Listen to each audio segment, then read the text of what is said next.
အားလုံးပဲမင်္ဂလာပါရှင်ဆရာမဒီနေ့ပြောပြပေးတော့မယ်ပေါ့နော်အကြောင်းအရာလေးကတော့မိတ်ဆွေတို့ရဲ့နာမည်အစပေါ့နော်နာမည်အစမှာဥပမာပေါ့နော်ဥစိန်တောင်းစိန်နဲ့စတာဥကြောက်ခဲကြောက်နဲ့စတာပေါ့စသဖြင့်နာမည်ရဲ့အစမှာပဲပေါ့နော်တန်နဲ့စတာပေါ့တန်ဆိုတာတချို့ရဲ့နာမည်တွေဆိုဥတန်ချောင်းတို့ဘာလို့ရှိရလေပြီးတော့ခတ်နဲ့စတာ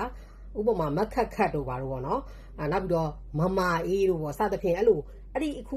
ဆရာမပြောရတဲ့စိန်ကြောင်းတန်ခတ်မာပေါ့နော်စတဲ့ဒီလိုနာမည်ရှင်လေးတွေကကြတော့သူတို့ရဲ့နာမည်အစမှာဒီနာမည်စာလုံးကိုမှဲ့ထားတဲ့အတွက်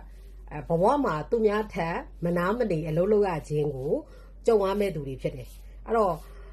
နာမည်အစမှာဒီလိုမှဲ့လိုက်တဲ့အတွက်ကိုဘဝမှာပေါ့နော်သူများထက်ကိုပို့ပြီးစူးစမ်းရုန်းကန်ရမယ်ဒါပေမဲ့သူတို့ကကောင်းတာတစ်ခုကကြတော့စူးစမ်းရုန်းကန်မှုရဲ့ရလက်ကောင်းကိုရရှိမဲ့သူတွေဖြစ်တယ်အဲ့တော့စူးစမ်းပြီးတော့ရလက်ကောင်းမရမဲ့သူတွေတော့မဟုတ်ဘူးဒါပေမဲ့စူးစမ်းရုန်းကန်ရမယ်ဥပမာသူ့ကိုကူညီမဲ့သူတယောက်ရှိတယ်ပေါ့အဲ့ဒီကူညီမဲ့သူကကူညီပါမယ်လို့ပြောရင်တော့မှသူတို့ကကြတော့အကူညီမခံဘူးပေါ့ကိုလက်နဲ့ကိုချီနဲ့ကိုလုံးမှာပို့ပြီးတော့ပို့ကောင်းတယ်လို့ပေါ့နော်ထင်တဲ့သူတွေပေါ့အဲ့ဒီအတွက်သူတို့ရဲ့ဘဝမှာသူတို့ကပို့ပေးမှန်းရတယ်ပေါ့နော်အဲ့တော့အဲ့ဒီအကြောင်းအရာလေးတချို့ကိုမျှဝေပေးသွားတယ်ပေါ့နော်ဒါဘ ഹു တုဒအနေနဲ့ရောဒါဆရာမမျှဝေပေးသွားတာဖြစ်တယ်ပေါ့နော်ဒီနာမည်ရှင်လေးအကြောင်းပေါ့နော်အဲ့တော့နောင်လေးစိတ်ဝင်စားစရာနံပါတ်အကြောင်းအရာလေးတွေကိုလည်းပြောပြပေးသွားမယ်ဒီကိုယ်နာမည်အစားအခရာလေးတွေပေါ့နော်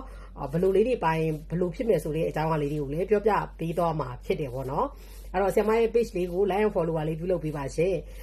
မိတ်ဆွေတို့ရဲ့ကိုင်ဆောင်ထားတဲ့ဖုန်းနံပါတ်အစိုးကောင်းအကြောင်းအရာတွေကိုလည်းဆရာမရဲ့ messenger မှာလာပြီးတော့အခမဲ့လာရောက်မေးမြန်းနိုင်ပါတယ်နော်အားလုံးကိုကျေးဇူးအထူးတင်ရှိပါတယ်ရှင်